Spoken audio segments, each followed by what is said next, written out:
당신에게 비움을 선물합니다. 매일 비움. 지은이 양귀란. 펴낸 곳 싱크스마트.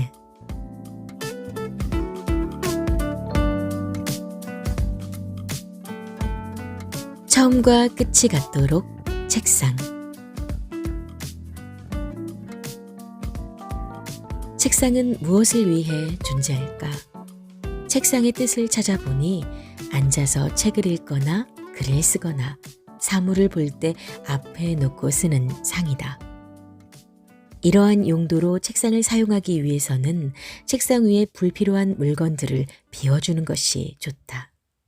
식탁은 밥을 먹기 위한 공간이고 책상은 공부나 일을 하기 위한 공간이다. 물건들을 보관하는 장소가 아니다. 그러니 사용하지 않을 때는 비어있는 것이 맞다. 일단 먼저 비우고 시작해보자. 책상 위의 물건을 다 바닥으로 내린다. 그리고 반드시 필요한 것만 책상 위로 올린다. 고민이 된다면 잠시 보류하고 고민이 되지 않는 것들만 올린다. 그리고 하루를 보낸다. 보류해둔 것을 일주일 동안 사용하지 않았다면 과감히 비우자. 아마 대부분이 쓰이지 않았을 것이다. 무언가를 버릴지 말지 망설인다는 건 그 물건을 쓸 때도 망설인다는 증거다. 쓸 때 망설인다는 건 다른 방법이 있거나 필요해도 내가 좋아하지 않는 물건일 확률이 높다. 책상 위가 깨끗해졌으면 이제 그 상태를 잘 유지하는 것이 중요하다. 가장 쉬운 방법은 출퇴근을 할 때 책상 상태를 항상 똑같이 만드는 것이다. 깨끗한 상태를 사진을 찍듯이 기억해 두고 아침 저녁으로 확인을 한다. 못 보던 물건이 생기면 즉시 치운다. 그리고 하나가 들어오면 반드시 하나를 비운다. 이렇게 매일 눈으로 확인한다. 나중에 해야지라는 생각이 드는 순간 그 나중을 지금으로 바꾸자. 책상이 깨끗하면 매일 기분이 좋다. 상상해보라. 매일 새 책상을 맞이하는 기분이 어떨지. 그 기분을 매일 느낄 수 있다. 퇴근을 할 때 오늘 하루도 수고했다고 잘 쉬라고 책상 위를 한번 싹 닦아주는 것도 좋다. 그럼 그 다음날 아침 반짝반짝 나를 반겨주는 책상을 만날 수 있다. 생각만 해도 좋지 않은가? 출근길이 한층 가벼워질 것이다. 자, 그럼 하루를 시작하고 책상 위를 스쳐가는 수많은 물건들을 생각해보자. 많은 물건들이 다녀갔겠지만 가장 중심에는 현재 내가 하고 있는 일이 있어야 한다. 이것도 하고 저것도 하다 보면 이것도 못 끝내고 저것도 못 끝낸다. 급할수록 하나하나 차근차근 처리해보자. 안타깝지만 직장에서는 내가 하고 싶은 일부터 처리를 하다 보면 일이 더뎌지는 경우가 있다. 다른 사람들과 관련된 일일수록 빨리 처리해주는 것이 좋다. 귀찮은 일은 미루고 싶은 법. 귀찮은 일일수록 중요한 일일 확률이 높다.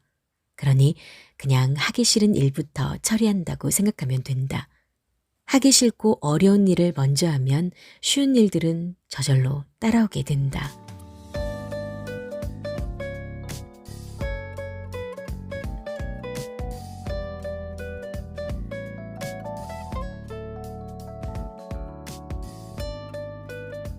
이름을 불러주었더니 문구류. 처음 발령을 받았을 때 나에게는 연필꽂이가 없었다. 그러던 어느 날 갑자기 내 책상 위에 돼지 연필꽂이가 하나 생겼다. 시간이 흐르자 또 다른 연필꽂이도 그 옆에 새로 뿅 하고 나타났다. 어디서 가져온 건지 누가 주인인지도 모르는 연필꽂이들과 함께 몇 년을 살았다.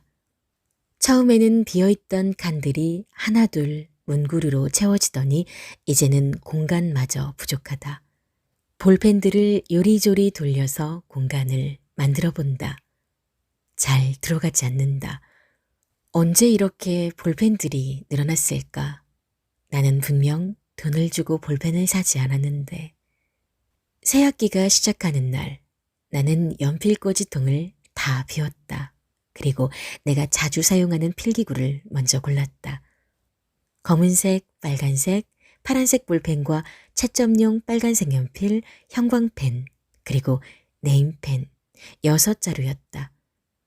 그리고 이 펜 하나하나에 요즘 아이들이 많이 쓰는 네임 스티커를 붙이기 시작했다. 다른 문구류에도 같은 작업을 했다. 스티커 개수가 한정되어 있다 보니 자연스럽게 물건들을 고르게 되었다. 가위 하나, 풀 하나, 칼 하나, 수정 테이프 하나. 어차피 가위나 칼은 잘 드는 것 하나만 있으면 된다. 자주 사용하는 것 하나만 남기고 모두 연구실 또는 아이들에게 나눔을 했다. 이외에는 클립, 집게, 압정, 포스트잇이 전부였다. 포스트잇을 제외하면 대부분 재사용이 가능한 물건들이어서 보관만 잘하면 오래도록 쓸 수 있다. 물건에 이름을 붙이는 건 생명을 부여하는 것과 같다. 나의 소유물이라는 걸 보여주겠다는 마음보다는 작은 것 하나라도 소중히 하겠다는 마음을 담는다. 여기저기 굴러다니는 볼펜이 아닌 단 하나뿐인 볼펜으로 만들어주는 것이다. 예전에 무심코 네임 스티커를 붙여둔 볼펜이 하나 있었다. 연구실에 그 볼펜을 두고 나서 잃어버린 줄도 몰랐는데 어느 날 옆반 선생님께서 나에게 오시더니 이 볼펜 선생님 것이죠? 내가 모르고 가져왔더라고요. 하고 웃으시면서 그 볼펜을 나에게 건네주셨다. 그때 깨달았다. 이름을 붙여두면 그 물건이 다시 나에게 되돌아온다는 것을. 물건과 나 사이에도 인연이 있다. 운명처럼 나에게 다가온 물건들을 누구보다 소중히 아껴주자. 김춘수 시인의 꽃이라는 시가 떠오른다. 내가 그의 이름을 불러주기 전에는 그는 다만 하나의 몸짓에 지나지 않았다.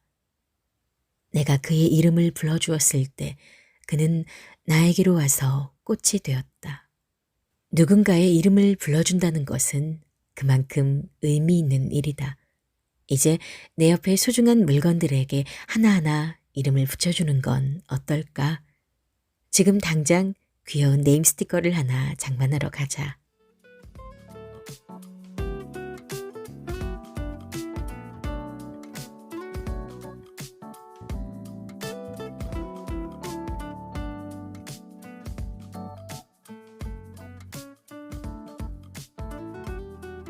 내 안에 넣으면 가볍다.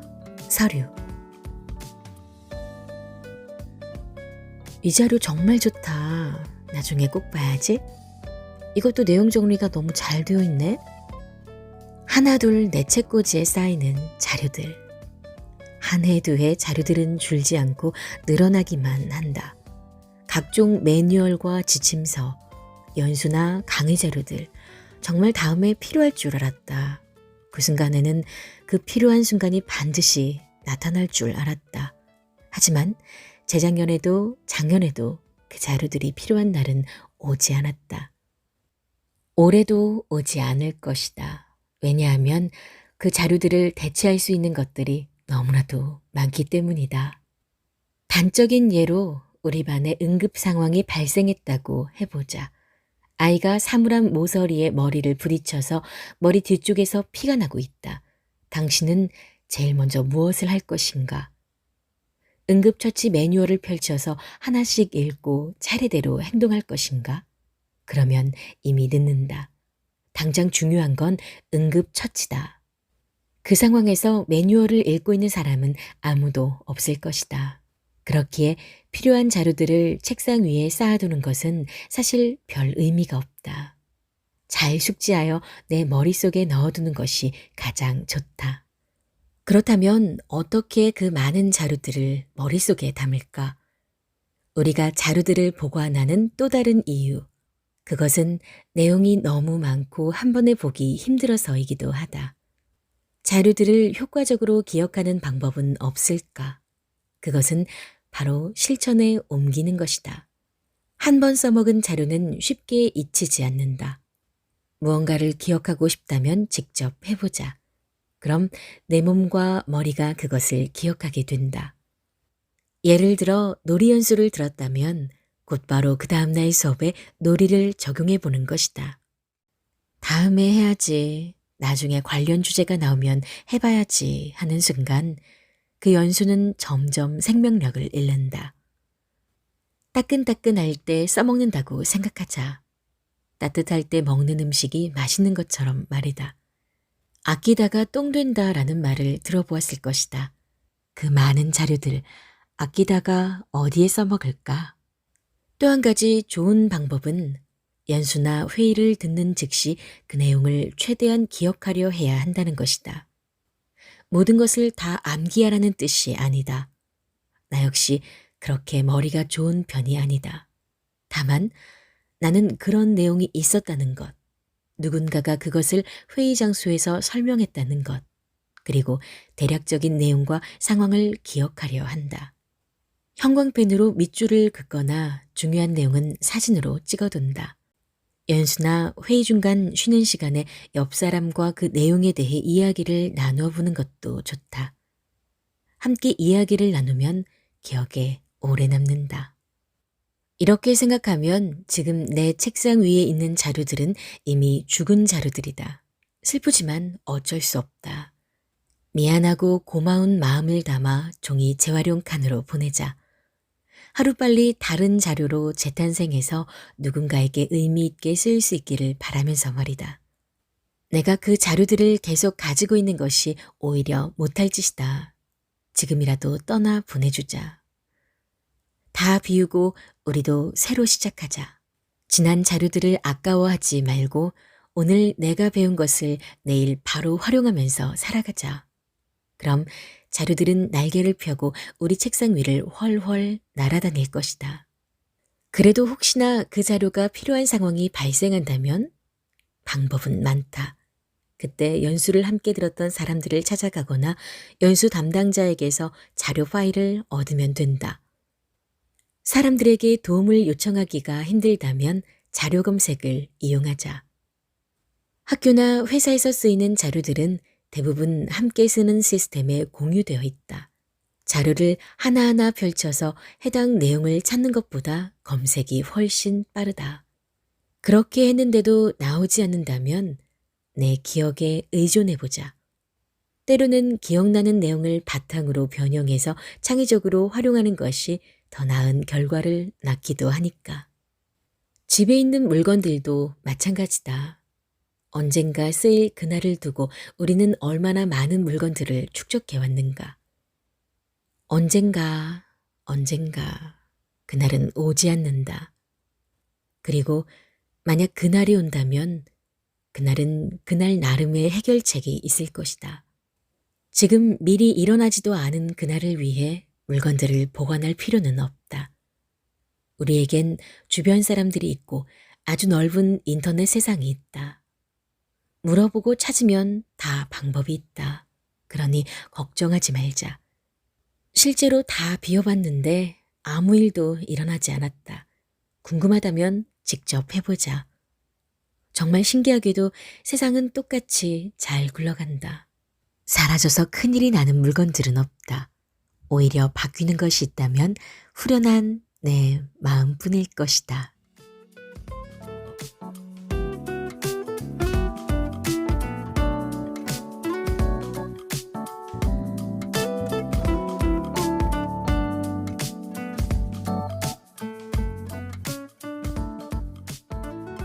나 하나 꽃 피어 사람.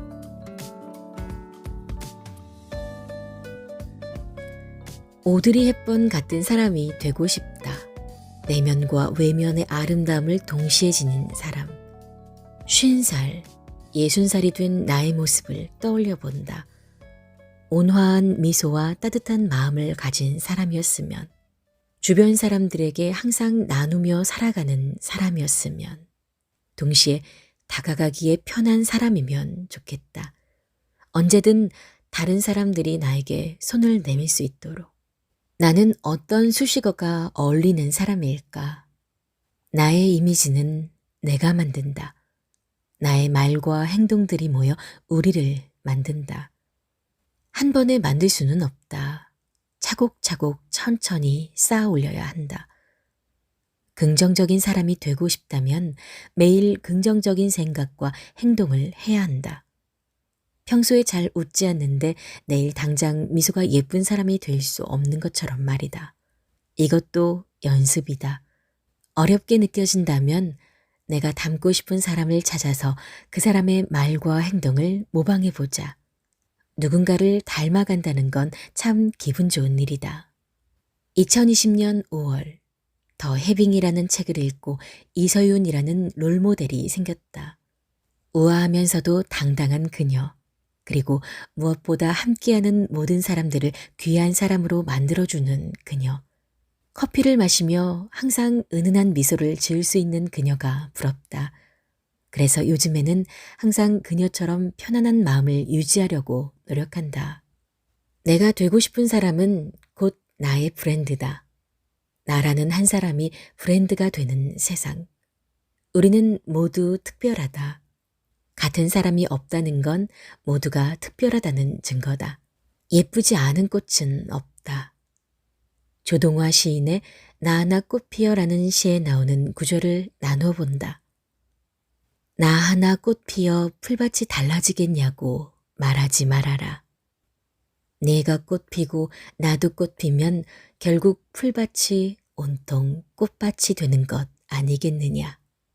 나부터 꽃을 피우다 보면 언젠가 세상이 온통 꽃밭이 될 거라 믿는다.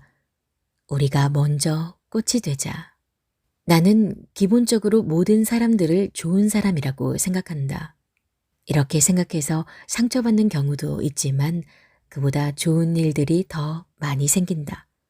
내가 좋게 바라보면 그 사람도 나를 좋게 바라본다. 나의 좋은 점을 바라봐주는 사람에게는 누구나 좋은 사람이고 싶다. 다른 사람들도 나와 똑같다. 나를 대하듯 남을 대하자. 우리는 하루에도 몇 번씩 수많은 사람들을 만난다.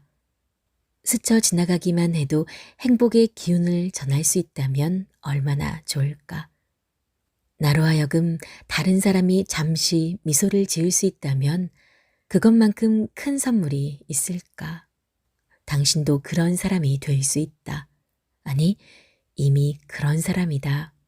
그러니 오늘 내가 만나는 모든 사람들에게 행복의 기운을 전해보자. 그 기운을 받느냐 마느냐는 그들의 선택이다. 우리는 그저 전하기만 하면 된다.